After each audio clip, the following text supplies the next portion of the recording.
our fundamental rights endowed by our Creator are given to us by Almighty God. So praise the Lord this morning. We are blessed to be joined with Mr. Alan Keyes, a former a Harvard alum as well, born in August 7th, 1950, doctoral graduate of Harvard University.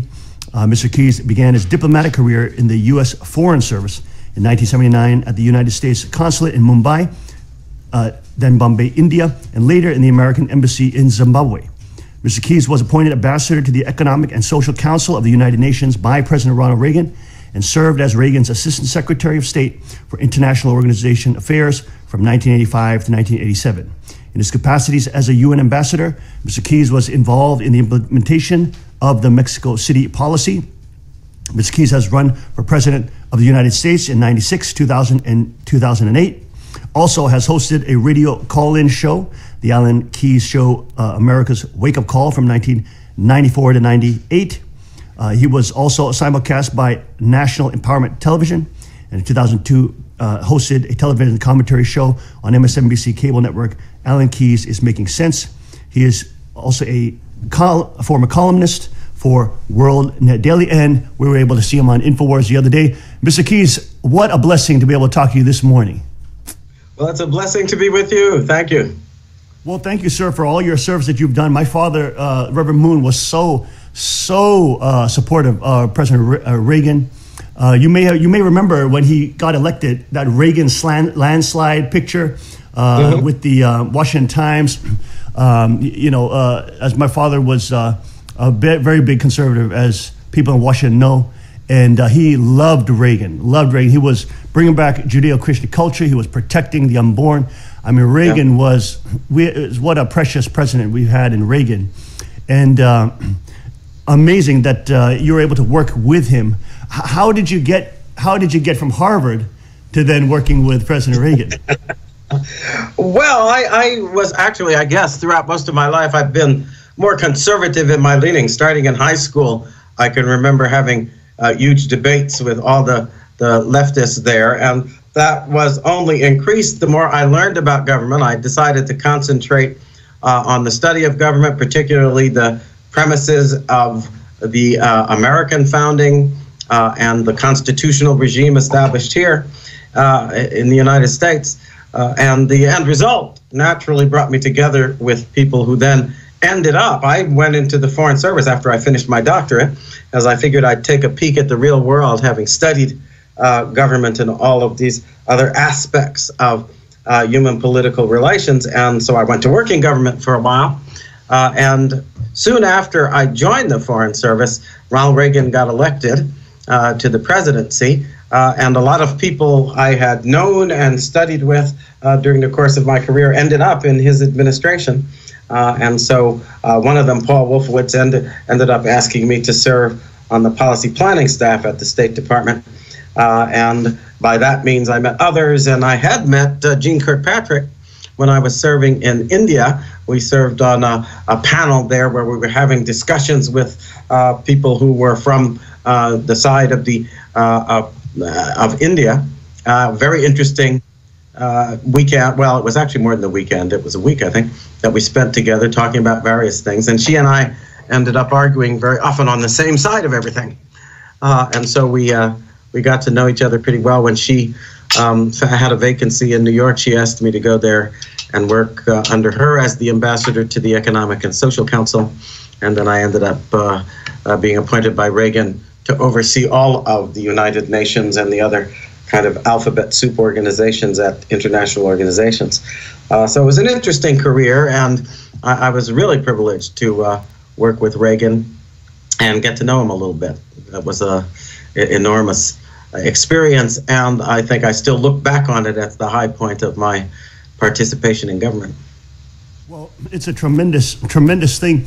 We were talking during the we came on air, before we came on air, that Harvard at the time when you were there in the 70s you said there's a lot of conservatives there, right? It's changed quite a bit, and unfortunately, a lot of the people that they're producing now because it's interesting that a lot of the folks that Harvard was producing went into Reagan's administration. It doesn't seem like that's the case with a lot of the Ivy League schools now. What's your take on the educational system in general in the United States right now, and how it has transformed?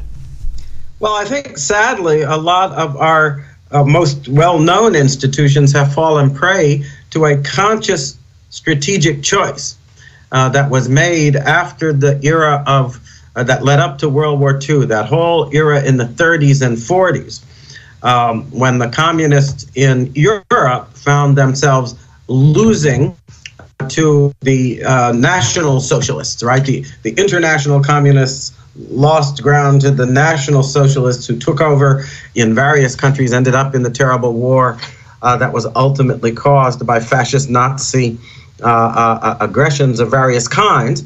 Everything we have to remember that in that period of World War II, the Nazi socialists and the communist socialists started out working hand in hand. Even though Hitler came to power, right, excoriating the left, he then worked with Stalinist communism until they broke. And I think that actually reflects a fundamental affinity between the two, because both stand in rejection of the biblical understanding of God and creation, and substitute for it a view of the world that is essentially materialistic, and that worships in the end, it's the idolatry of power and human will. And Marxists, particularly with that emphasis on materialism and power, the Nazi socialists with the emphasis also on materialism, but on the manifestation of human will in the manipulation of matter.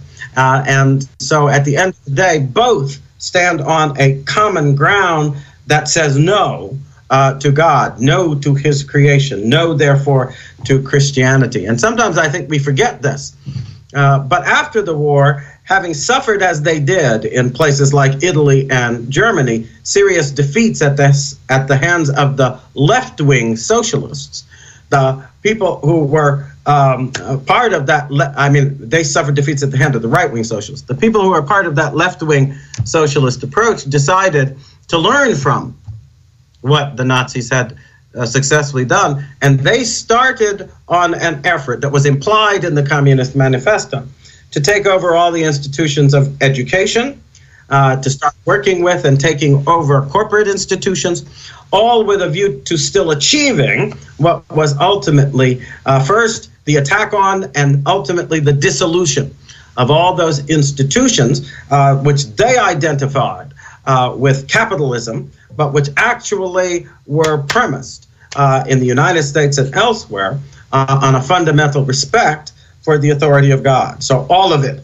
being anathema to these socialists, they were determined that they were going to destroy them. And I think for various reasons ended up wresting control of a lot of our most fabled universities and other educational institutions. Finally, things like the NEA, which reached into the elementary and high school education. So we are now confronted with an educational system that has, in many places in America, at the grassroots, been taken over by left-wing professors and teachers who reject what is in the end the fundamental premise of the American regime, which can't even be articulated without mentioning God. As we were saying before the show, poor Vice President Biden, former Vice President Biden, who now subscribes to a lot of this junk in his politics. He was trying to quote the Declaration the other day, and he stumbled, or at least it looked like a stumble, when he got to the word God. And something came over him, and he just couldn't get it out of his mouth. And he finally ended up saying, he started saying, and his face got all funny, and he said, well, you know, the thing. That because he couldn't say, by God created equal. And it's so funny, but that reflected what is true overtly of the Democrats, but sadly of a lot of the American political elites, that whatever lip service some of them pay to God, they have actually rejected the biblical understanding, and therefore the authority of all those premises of human responsibility that informed institutions like the family in the United States and other countries that reflected the ethos of the Bible and of Christ. Well, it's unbelievable how degenerate our society has become. We're really in the throes of moral decay, as we have drag queen story hours being publicly funded in libraries. We have, hypersexualization of children at a young age. We have movements that are fighting for pedophilia, the legalization of pedophilia, and lowering the age limit of sexual consent to 10 years old. I mean, and you have murdering children. About 60 million now children have been killed in the womb. We've become such an anti-godly culture, an ungodly culture. We've strayed so much from our scripture and from our founding, which was all rooted in the individual rights that God shows in the Ten Commandments. Do not covet your neighbor's wife or his property, etc. It's a shortened version of it. Do not murder and steal, and etc. All these critical values, especially the first two pertaining to idolatry, as you talked about, we've taken on this materialism, this worship of money and power and Hollywood and fame. Yeah. And it's just left us vapid and empty and meaningless as a society. How do we get back? How do we, what are your prospects for our country in terms of the moral resuscitation? Well, I think that there are still what I hope proves to be saving remnant of people who adhere to the biblical understanding, who have not given it up. I think that they are probably still more numerous in the United States than they are, say, in a lot of the countries in the European Union these days. But even there, I noticed, there is a remnant of the common sense, the residue of that common sense, which is a common sense, if not of God, then of the things and concepts that were a consequence of reverence for God's authority. I mean, part of the great problem, even in the United States now, I think, is that we have come to an understanding of right. People often speak in America as if the whole point of our regime is freedom, but that's not really true.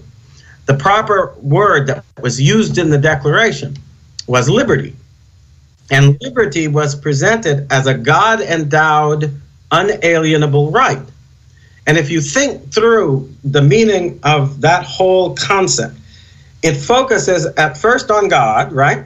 And then on his endowment. Well, endowment, if we take what the founders, I think, really did have in mind when they used that word endow, they were thinking of the way in which the fiefdoms, the things that were delegated from king to dukes and lords, were filled with their content. They were defined by the authoritative ruler. This is your domain, but along with that domain came certain responsibilities to the sovereign, right? And those responsibilities were entailed upon that grant, so that your right to do X, Y, and Z, levy taxes, gather people who would then serve in some kind of a defense force for your domain, for your fiefdom and things like that.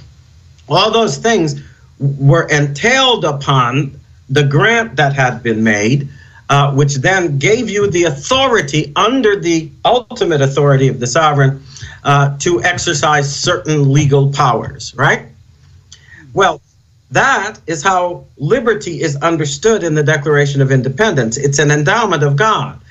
It is not, therefore, simply right understood as the freedom to do what you please. No, it is the freedom that arises from your willingness to accept responsibility to God, the sovereign, for the performance of certain duties that are then entailed upon the grant of right for you to do certain things. And we've forgotten, therefore, that the freedom that is involved in every right is a freedom that is, in fact, derived from a sense of duty to God, a sense of obligation. And we have taken that forgetting so far that we now try to treat things that are directly a reflection of that endowment. the most fundamental one and immediate one for everybody, I think, is procreation. See, if you look at the biblical account, before the fall, God looked at man and said, be fruitful and multiply. If you think about it, that is stated in the same, right, it's stated in the same imperative sense. This is not just a grant of something. No, it is a command. Be fruitful and multiply. So the function in which we participate in the procreation, that means in the creation and perpetuation of human being according to the grant or command of God. And those are the rights that then are involved in procreation. But if you reject the duty, how can you claim the right? And that's what makes nonsense of something like abortion. Abortion represents the thrusting away, the suppression, indeed the annihilation of the duty. So that instead of seeing procreation as something that leaves you responsible for the result, right, before God, you want to cast that result away because of some inconvenience to you, and do so by way of violating one of the key commands of God, which is thou shalt not murder, right? You cannot take away the life of innocent persons. And that illustrates the way in which we have taken the understanding of rights and right that in the end lead to a freedom, but that freedom is entailed upon respect for the duties and responsibilities we owe to God. We've thrown that away and substituted what in the end is an assertion of arbitrary human willfulness.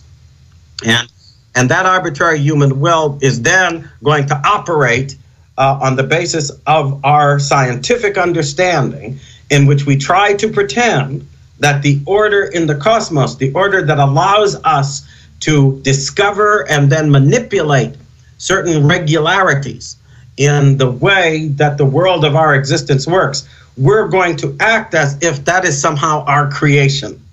It's not something we are finding in the world. It's something we are putting into the world and imposing upon the world.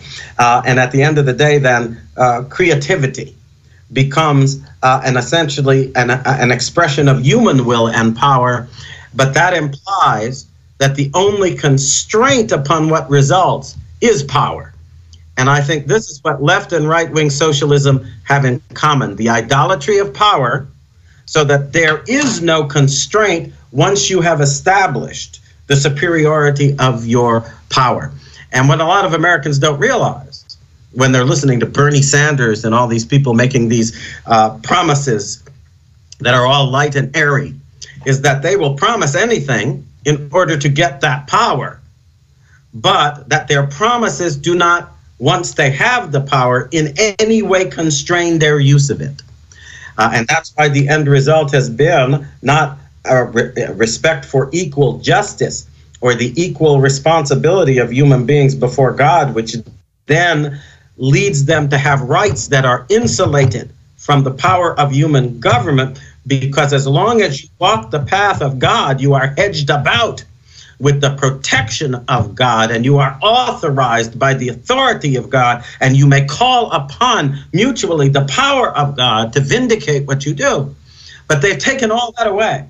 And so we're now being led down a path that implies that we have accepted the idolatry of power. We have discarded the premise of equality in the only terms where it makes sense. Does human equality make sense in terms of our material condition? It does not now, and it never did. Materialism can't justify the claim to equality because in the material universe, the determining factor is always premised on an inequality of power. Motion takes place because one power proves itself to be superior to all the rest, right? And therefore, you move this way or that, depending on the resultant of these opposing and competing and conflicting powers. That's not equality. That is, in fact, the dynamism of inequality and the imposition of superiority. But a lot of people don't see this. And as a result, they're beguiled by promises of equal thises and thats, which are betrayed in principle once you have adopted a view that turns away from God. For we are only equal when we all stand in the presence of God, acknowledging our obligation to him as the author of our being, and therefore accepting the constraints, the rules, the regulations that arise from that. This is why that simple syllogism that is in Christ, which takes the commandments that were there in the Old Testament, thou shalt love the Lord your God with your whole heart, soul, mind, and strength, right? That commandment of love translates into obedience. Christ says so. If you love me, you will follow my commandments, right? So when they try to express love as if it is somehow divorced from our respect for the ordinances and rules and provisions of God's will, they are actually throwing away the only premise of responsible government and the sole premise that has ever really affected true self-government, based on not the equality of material things, but the equality for all human beings as they stand before God to follow his will, and therefore make manifest their love of God, which translates into, what does the Bible tell us? All things work together for good for those who love, i.e. obey and follow the paths laid out by God. Isn't it beautiful? It is just beautiful. But it's that beautiful, harmonious result which only comes from acknowledging that authority of the Creator, the author, who in fact has determined even the very structure by which we understand his order. Well, you talked about the idolatry of power that has consumed the left, and how materialism is empty in setting any foundation for real equality, etc. One of our friends down here in Pennsylvania, Maj Toure, who's very big at Black Guns Matter, and he's empowering the black community to learn about firearms and understand its roots. That the black community was targeted early on. They were not allowed, when they were slaves, they could not own property or they could not own firearms. And if you look at the rights that are endowed to us, that are given to us by our Constitution, it's like our founding fathers didn't say that, but in essence, they gave us the right of kings that everybody in Europe, the kings in Europe the royalty could enjoy. Never has a citizenry been able to have the power of the coat of arms that is and also forming militias as a free peoples. And that really, it reminds me of, Psalm chapter 2 that says, the scripture says, ask of me and I will give you the heathen nations for your inheritance and the ends of the earth for your possession, and you shall rule them with the rod of iron and dash them in pieces like a potter's vessel. But here the poimaino rule, the rule in the Hebrew and in the Greek is the word poimaino, specifically in the Greek. And that means as a shepherd would rule. And we are called to be like Christ. And of course, he as the shepherd, be like the shepherd. Maj always says all gun control is racist because the black community and minority communities are targeted by the left, made into leftists, of course, believe in materialism and abortion, etc., but also take away their fundamental rights or the understanding of their right to defend themselves against not only criminals on the street, but also criminals in high places of office. How important is the Second Amendment in our founding, and of course to all the communities that are American? Well, see, I think that it was always understood from the very beginning, and understood so well and as so fundamental that without it, there would have been no war for independence, right? It is not a coincidence that when that actually became a war, it wasn't because people were simply turning to violence.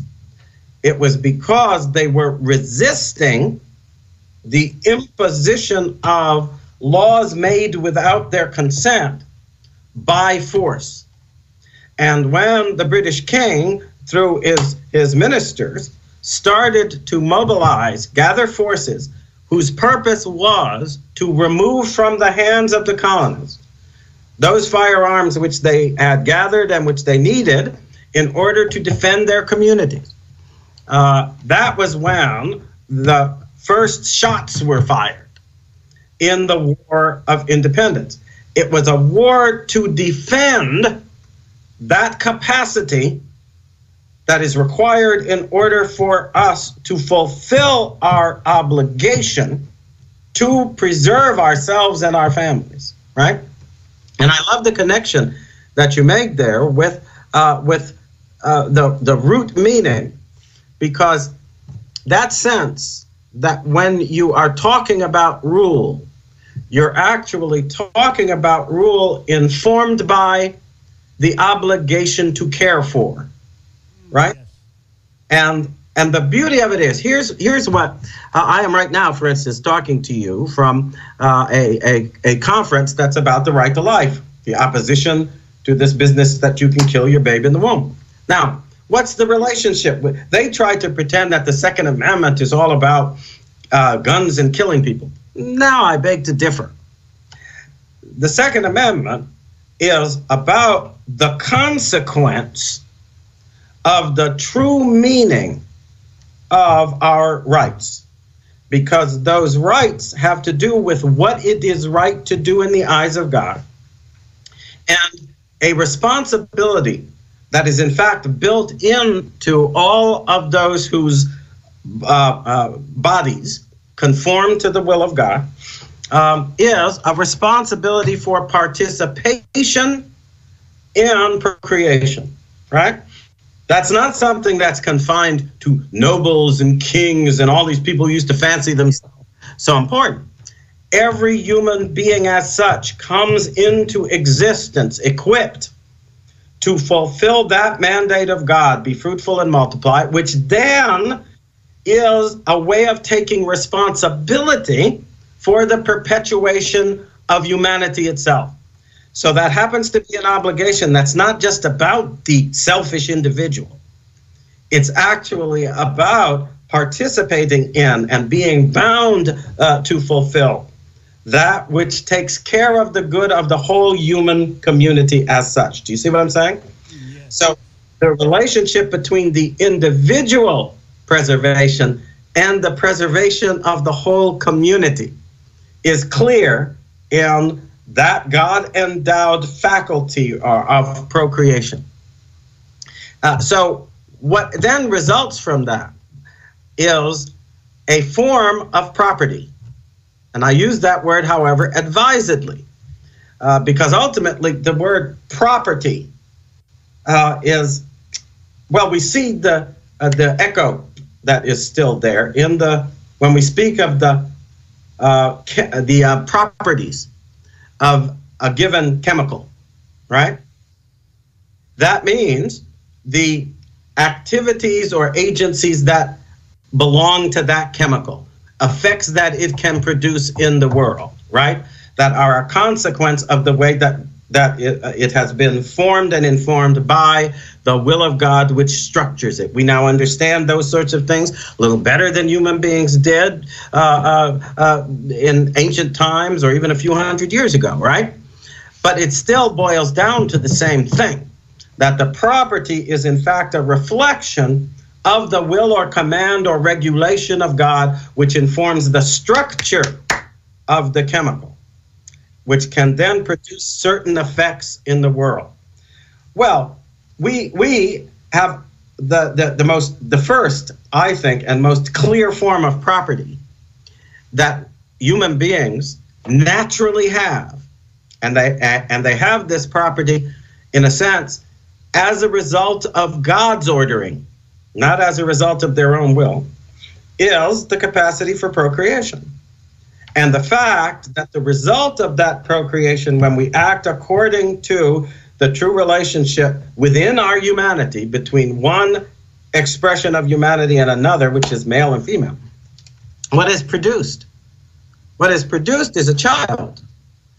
And the child appears in the world, in one sense, as the property of the mother. And you know, the people who call themselves pro-choice but campaign for a so-called right to abortion, one of their first mantra was, our bodies ourselves, right? Right. They were actually putting the business of procreation as property. What they forgot is what you were talking about a few minutes ago. When we speak of the belonging that characterizes our relationship with our children, it is not instrumental belonging. It is not willful power expressing belonging. It is responsibility belonging.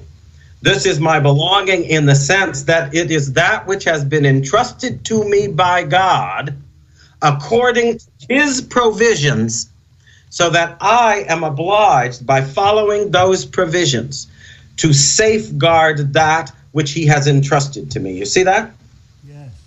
And that is ultimately the true root of right, understood as belonging, right?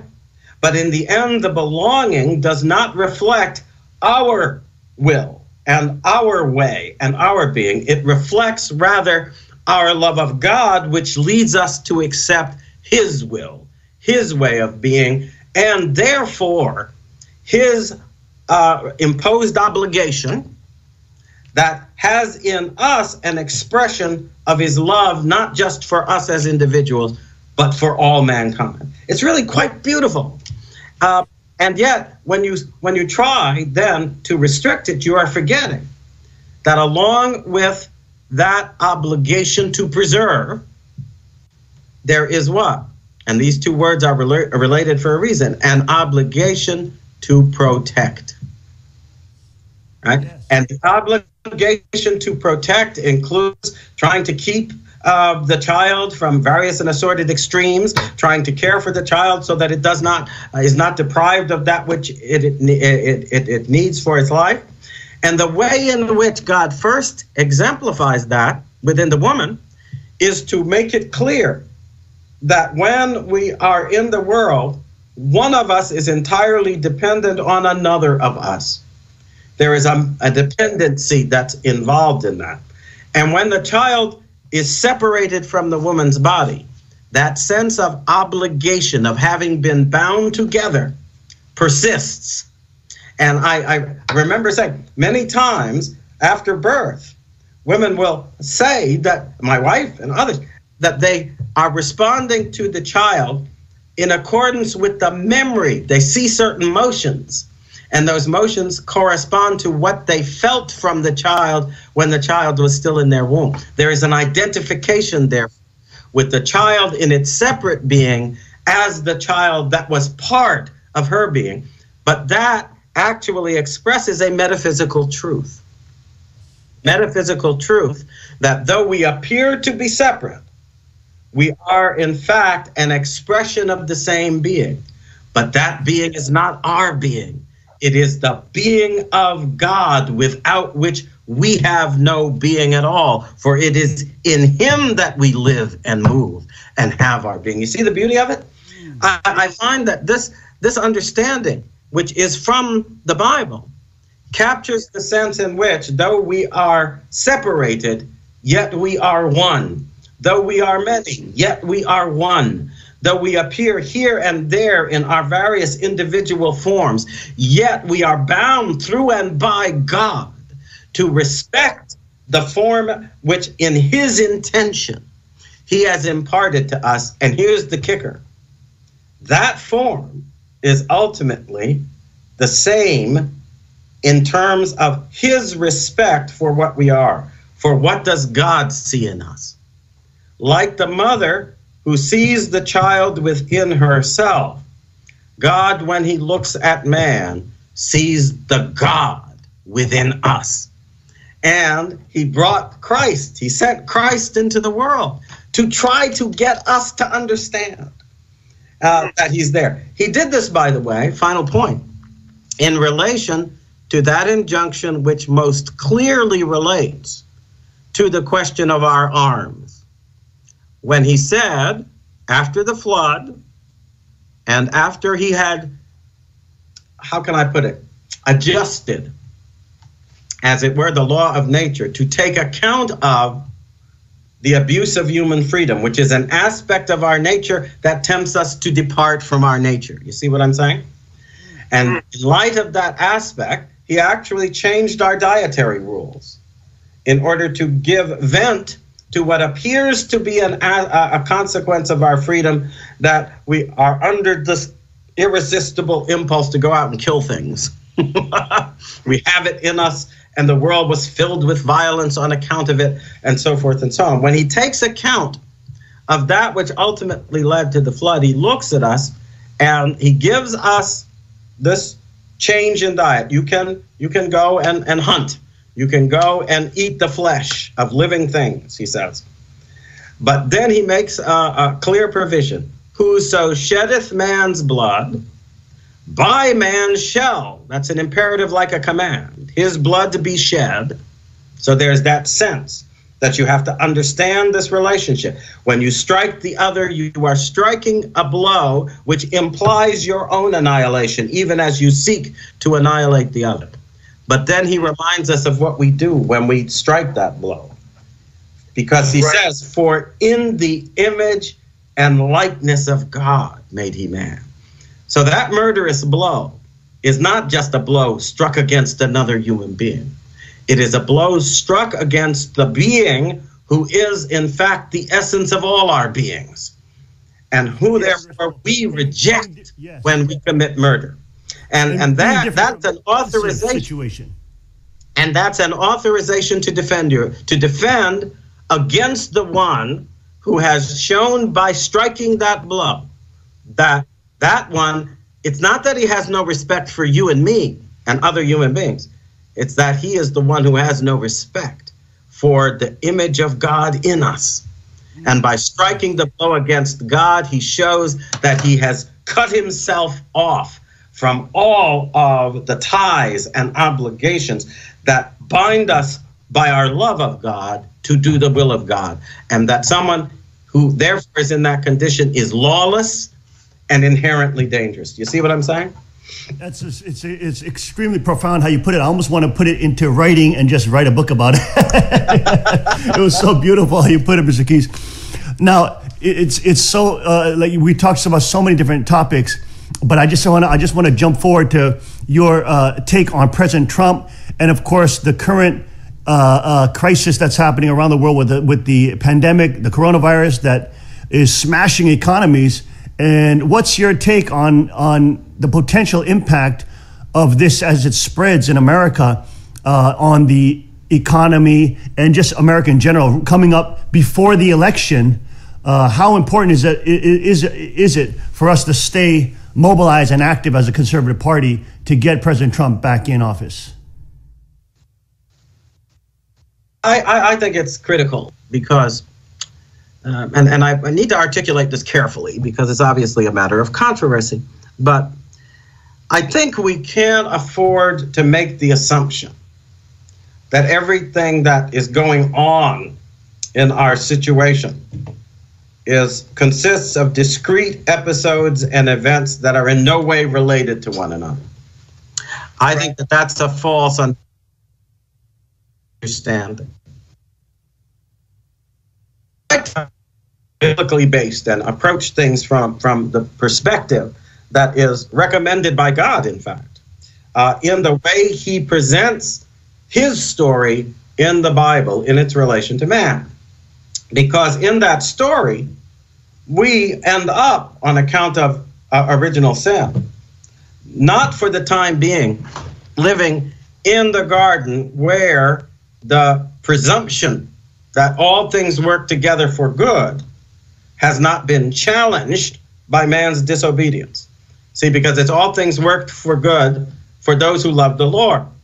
But once you have disobeyed the instruction of God, you have made manifest the fact that you have stepped away from that love of God, right? We don't get this all the time, but we have stepped away from the love of God. That implies that we now live in a world, and that's why I think it was connected with the tree of knowledge of good and evil. Once you step away from God's instruction, God's provision, if you like, for our good in terms of our existence, once you step away from it, the world is no longer just a good place. The world is a place of good and evil. Because since you have disobeyed God, you have introduced into the lawful relations that ought to govern the universe according to God's provision an element of lawlessness that is the consequence of our execution or exercise of that provision of our nature that allows us to say no to God and to go against his provision, even as we are aware of it, which is what Eve did. She had this awareness of that tree, of the fruit of that tree you shall not eat, and it looked good to her, so she went ahead and did it. She followed her own inclination, her own perception, instead of relying on the fully informed instruction of God, right? Because, and in doing so, by the way, she forgets what, in a way, we are not truly able to forget, which is that our understanding of all things is limited. That even in the face of the most frequent question of the child who knows nothing, right? We can be pushed to a point where we too must acknowledge that we do not know everything. And it's the simple question, where did that come from? Right? Have you ever had that? When you're dealing with a child, very young child, and they get the concept of one thing producing another thing, cause and effect. And then they start asking you, as you're trying to explain, well, where did I come from, Dad? And you're trying to explain, well, it's coming from. And you get pushed back further and further until finally you're forced to a place. Even the Steve Dawkins, I remember reading an article about him where somebody, I think it was originally in Spanish, and the guy who was the author of the article was challenging something that he had written in a book of his, and he was asking him whether the description he gave, once you start talking about where the universe itself as an orderly possibility, where did that come from, right? You get back to that original question, that question of the origins, and what's the answer to that question? And he said, well, it seemed like at this point in your book, you were talking about God when you talked about the origin of the universe. And Dawkins' response to that question was, well, no, I was talking about, because he's an atheist, right? He was an atheist. And he said, Hawking, did I say Dawkins? Hawking, Stephen Hawking. And he responded to him, well, the universe created itself. and he actually gave that response like it was an answer. Obviously, it was a way of saying, beyond this, ignorance. Beyond this, I just don't know, right? But he didn't want to acknowledge that. God is in effect, and our reverence for God as a necessary aspect of our understanding is that ultimately the reverence we have for God is an acknowledgement of our finitude. That no matter how far we're able to go, and no matter how many great discoveries we make and so forth, the very faculty by which we make those discoveries, which is our understanding, operates, for example, according to a rule, logic, if you like, that we do not understand. We can fathom its consequences. We can carefully work out the do's and don'ts that result from it. But if a child asks us, well, where does that order come from?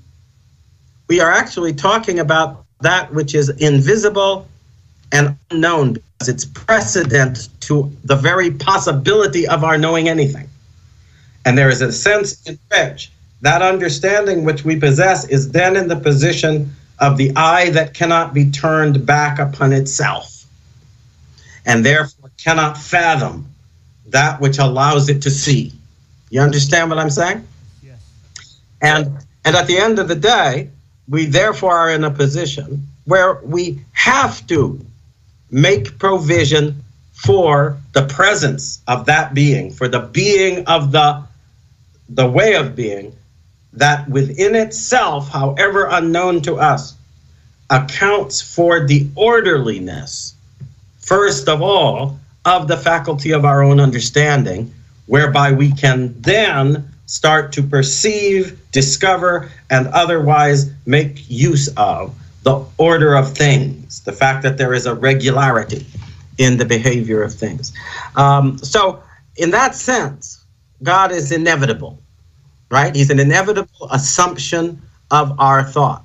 It's always why I thought that the Cartesian formula, I think, therefore I am, it didn't make any sense.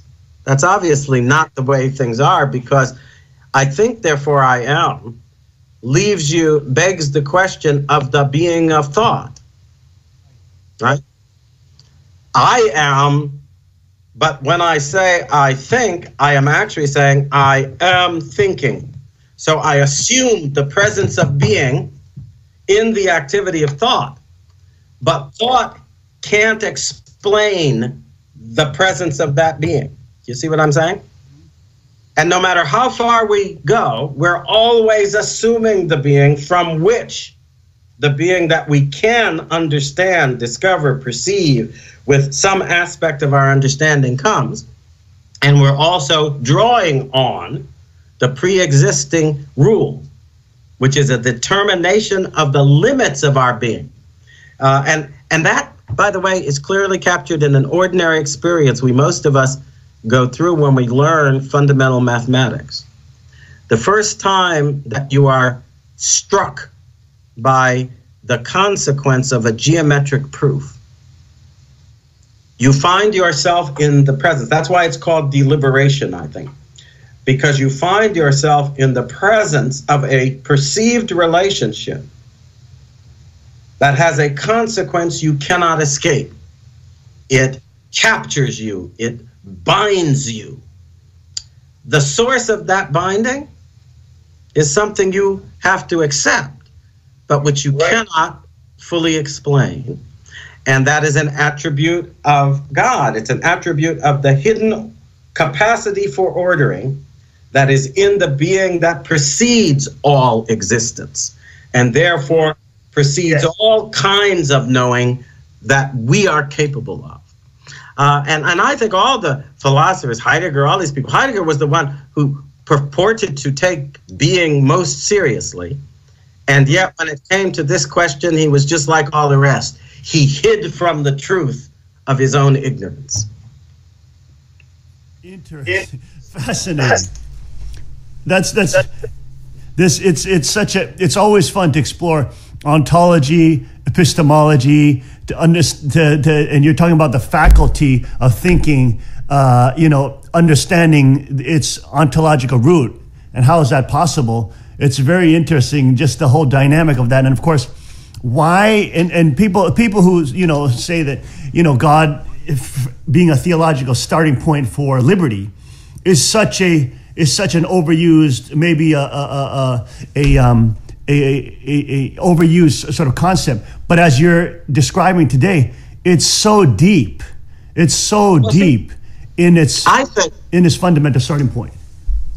I think that one of the challenges of the thinking that went into the American regime was that it turns out to be, of course, as we were talking about earlier, utterly dependent on the acknowledgement of God, right?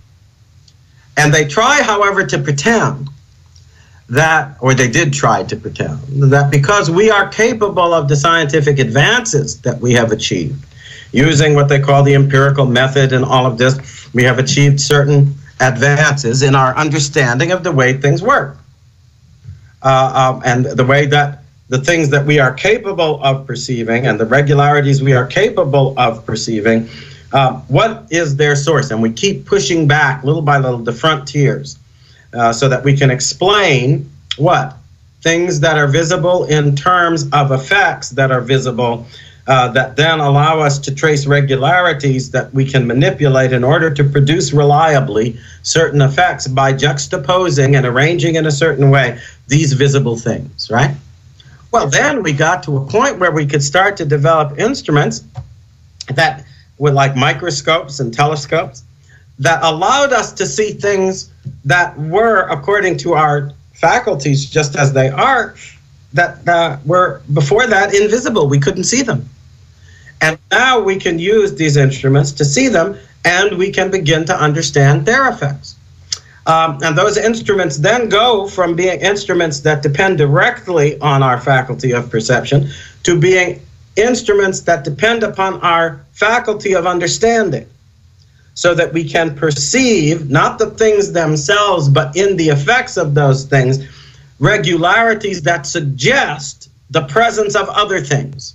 And then you're getting down to quantum mechanics and all of these things that, in fact, are the result of inferring from what we are capable of seeing even with our most sophisticated instruments, effects that we must then ascribe to what? To things that are still invisible to us. And so in a way, we have gone from a world in which science meant taking seriously only things that you can confirm by looking at them. And now it turns out that they are things that are affirmed not by looking at them, but by looking at the results that can be understood by our understanding, whose rules and operations we cannot fully understand. What is the difference between the reliance on a science that in the end is operating in that sphere, right, and the science that acknowledges the presence of God, which is to say, the source of knowledge that lies beyond our knowledge? Whether we like it or not, our very way of doing now, the science that we vaunted as the death of God, shows that we must still rely upon the being of God for our inferences. We can't escape it, and I think that it turns out that in a sense, this begins to imply that we never shall escape it. And therefore, we will always be operating in a context where our much vaunted science is not going to be able to operate except we continue to assume, make as our assumption, the much despised by certain philosophers and others, acceptance or acknowledgement of the being beyond our being that we cannot fully understand and account for, but which fully understands and accounts for the results that we are able to see. Because science is almost starting to confirm God's existence, whether it be the Big Bang and the argument from origins, which, for example, in Augustine's time, a lot of his opponents that debated with Christians believed that the universe was eternal. But now science have shown that there's a beginning, and nothing can beget only nothing. Something cannot come from nothing. And so even from science, or even from the logic of time, from the beginning point to now, if there were consecutive moments of time, then logically if there's a beginning point, there's no way that we would even have the present moment if there wasn't a beginning of a point at some point. So if the universe was eternal, we would never be able to even experience this moment. So it just goes back even logically to confirming that there's a beginning, something began from nothing. And of course, that something is Almighty God. Mr. Keys, we are so blessed to be able to talk to you about all these deep things in philosophy. But I know you have to get running. What is the way for folks to follow your work and support the work that you're doing? Well, there are a number of ways now. If you want to look back at some of the past things that I've written on these things, you can go to loyaltoliberty.com still. LOYALTOLIBERTY, loyaltoliberty.com. And I did a blog there. I haven't been contributing to it or writing for it in quite a while, but it's like an archive of things that help to inform some of the things that I'm still saying and doing. But my present full dedication is to something called IAMTV, IAMTV, and it's IAMTV.us, IAMTV.us. I do a talk show, conversations, in which I have guests, or sometimes I'm just holding forth and talking to the audience. But still, and I'm doing a lot of things that are related to current events. And it's there that we talking about the scientific and metaphysical realm today, because is that we're drawn from our advances in science. But here's one final point. You have noticed, right, that what is now being done in our politics, particularly when you look at what we started out talking about, procreation, sexuality, and all that, we are now being asked to accept the notion that because somebody who was a man yesterday wakes up today and says that he is a woman, or vice versa, that we can be forced by law to call them what they fancy themselves to be. If you think that through, and if your audience thinks it through, that's the rejection of science. And the rejection of science and the scientific way was always implied by the rejection of God. Because once you reject God, you reject the being that in the end accounts for the existence of order and regularity in the universe, subject to discovery by our faculty of understanding. But once you have rejected that, you are in a position where the only thing that is therefore to be taken seriously by you is not the consequence of your understanding, because it rests in the end on that which you do not understand. The only thing you'll take seriously is what you immediately experience, which is the passion of your own will and perception. But that implies chaos, doesn't it? That implies a world of random disordering, subject to the whims and will of people.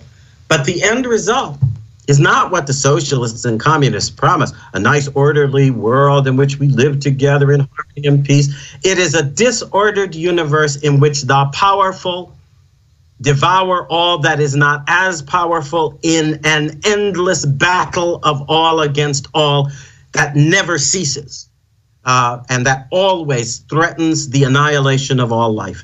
This is where we're being directed. And at the end of the day, I think that direction is palpably false and palpably intended to empower certain forces so that they can subject again the rest of us to the kinds of regimes that were overthrown, much as a consequence of the ideas that informed the United States in the course of the last 200 years. So they're promising something, but their real goal is to destroy it. And that then, when you bring that thought to what's going on with things like the coronavirus and all of that, I think it makes you a little, shall we say, skeptical of the narratives that are being imposed on us. Well, Mr. Keyes, what a tremendous pleasure. And I saw that Harvardian come out with your deep, love of philosophy and explaining the roots and, of course, of theology, your deep passion for God. What a tremendous blessing that you blessed us with in just exploring those things. Wow, we love to talk further about this. Maybe next time we can go deeper into those theological and philosophical roots. Always makes my soul on fire and always gets me on fire and excited when I hear that kind of thing. If you would be willing, I would like to return the favor and at some point have you on the program. Oh, what a blessing! That would be tremendous honor, tremendous blessing. So I hope we can mutually affirm that we'll get together again, and I'll let my producers know. And can we reach you through Skype? Yes, we'll be definitely in contact, and we will definitely work that out. What a tremendous honor and a tremendous gift. But yeah, conservative Harvardians got to stay together, I guess. Thank you, Mr. Keyes, so much for joining us this morning. Folks, we'll be right back with a short break. Stay with us.